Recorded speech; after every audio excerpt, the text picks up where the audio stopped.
माननीय श्री संजय सिंह जी, आपके पास कुल 4 मिनट है, 4 मिनट। जैसे सबका बढ़ा है मान्यवर, थोड़ा नहीं, सभी का खत्म। धन्यवाद मान्यवर, आपने इस महत्वपूर्ण संशोधन पे मुझे अपनी बात कहने का मौका दिया।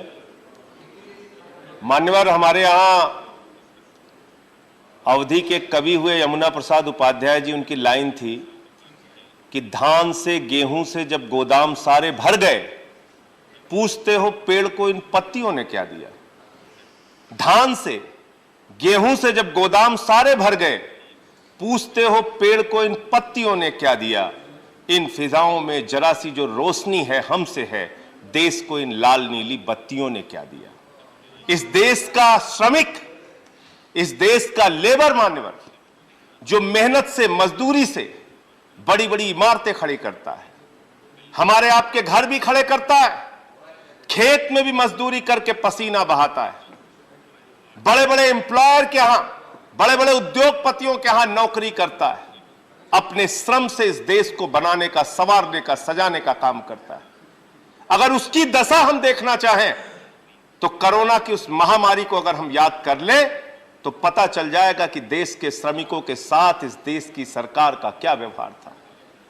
वो भूखे मजदूर मान्यवर पैदल ट्रेन की पटरियों पे चलते चले जा रहे थे, थक गए तो अपने घर से जो खाना बना के निकले थे उसको पटरी पर बैठ के खाने लगे, और थक गए तो खाने के बाद उसी पटरी पर नींद आ गई, उन्हें पता नहीं चला, ट्रेन ने उनको कुचलकर मार दिया। यह इस देश के मजदूरों की हालत है मान्यवर। मैं उस दिन कुलियों के बारे में यहां पर बोल रहा था। फिल्म बनी थी कुली, सारी दुनिया का बोझ हम उठाते हैं।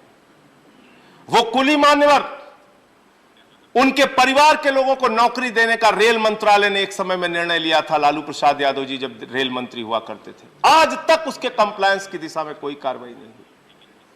मैंने खुद मान्यवर असंगठित क्षेत्र के मजदूरों के साथ काम किया, 16 साल तक रिक्शे वालों के बीच में काम किया, ऑटो वालों के बीच में काम किया, 16 साल तक हॉकर्स के बीच में काम किया। सर, दिन भर बड़ी मेहनत से अपनी दुकान को सजाते हैं, बड़ी मेहनत से धूप में, गर्मी में, बारिश में फल बेच के, सब्जियां बेच के वो पैसे कमाते हैं। डंडे मार के पुलिस वाला उनसे उनकी कमाई में हिस्सा बांटने आ जाता है। ये देश के इस देश के मजदूरों की हालत है। और मैं तो तारीफ करूंगा स्वर्गीय अटल बिहारी वाजपेयी जी के, उन्होंने नेशनल फेरी पॉलिसी इस देश के अंदर लागू की थी 2004 में, और बाद में कांग्रेस की सरकार ने एक एक्ट लागू किया, एक एक्ट बनाया इस देश में। इस देश के असंगठित क्षेत्र में और खास तौर से पटरी गुमटी पर काम करने वाले, रेडी पटरी पे काम करने वाले करोड़ों लोगों के हक में, करोड़ों मजदूरों के हक में एक फैसला लिया, जिसमें वेंडर्स के लिए एक्ट बनाया गया मान्यवर। उन श्रमिकों के लिए, उन वेंडर्स के लिए, उनके लिए आपकी सरकार क्या कर रही है, जब जवाब दे तो दीजिएगा। हालांकि ये आप कह सकते हैं कि अर्बन डेवलपमेंट से जुड़ा हुआ मामला है, जिस कमेटी का मैं मेंबर हूं, लेकिन आज उनकी दशा यह है कि 10-10 हजार रुपए सरकार की ओर से, प्रधानमंत्री जी की ओर से सहायता देने की बात कही गई थी मान्यवर।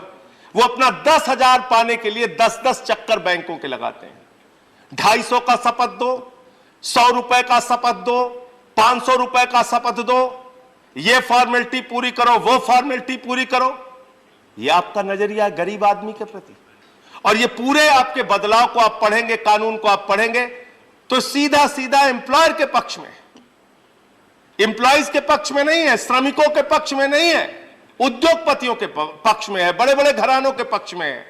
ये श्रमिकों के शोषण की एक नई कहानी लिखेगा ये कानून। कंक्लूड इसलिए मैं खत्म कर रहा हूं सर, इसलिए मान्यवर मैं आपके माध्यम से यह अनुरोध करना चाहता हूं, बहुत अच्छी और बड़ी जिम्मेदारी, और मैं आदरणीय भूपेंद्र यादव जी को एक अच्छे मंत्री के तौर पे मानता हूं, एक संवेदनशील व्यक्ति के तौर पे मानता हूं।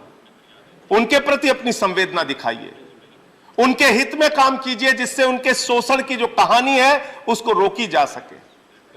मैं वेंडर एक्ट के बारे में बात कर रहा था सर, कहीं भी इस देश में वेंडर जोन बनाने की बात हो, टीवीसी कमेटियां गठित करने की बात हो, फुटपाथ के लोगों को अधिकार देने की बात हो, रोजगार देने की बात हो, कहीं नहीं हो रहा। जहां मन में आता है बुलडोजर चला के उखाड़ दिया। ये तो वैसे ही सब बुलडोजर वाले लोग हैं, जहां मन होता है गरीब आदमी को बुलडोजर चलाया, उजाड़ के फेंक दिया। अभी एक दृश्य नोएडा का सर आप लोगों ने देखा होगा, रो रहा था एक गन्ने के दुकान का आदमी। तो मैं इसलिए कहना चाहता हूं मान्यवर कि जब आप एक बड़े तबके के लिए, करोड़ों लोगों के लिए कानून बनाने जा रहे हैं या उसमें कोई संशोधन करने जा रहे हैं, तो कम से कम उनके हितों को सर्वोपरि रखिए। वो चाहे रिक्शे वाला हो, चाहे ऑटो वाला हो, चाहे वेंडर हो, चाहे रेडी पटरी पे दुकान लगाने वाला हो, उसके हितों की रक्षा करने का काम कीजिए, उसके हितों को सुरक्षित करने का काम कीजिए। बहुत बहुत धन्यवाद, आपने इस बिल पर मुझे अपनी बात कहने का मौका। धन्यवाद माननीय श्री जयप्रकाश निषाद जी।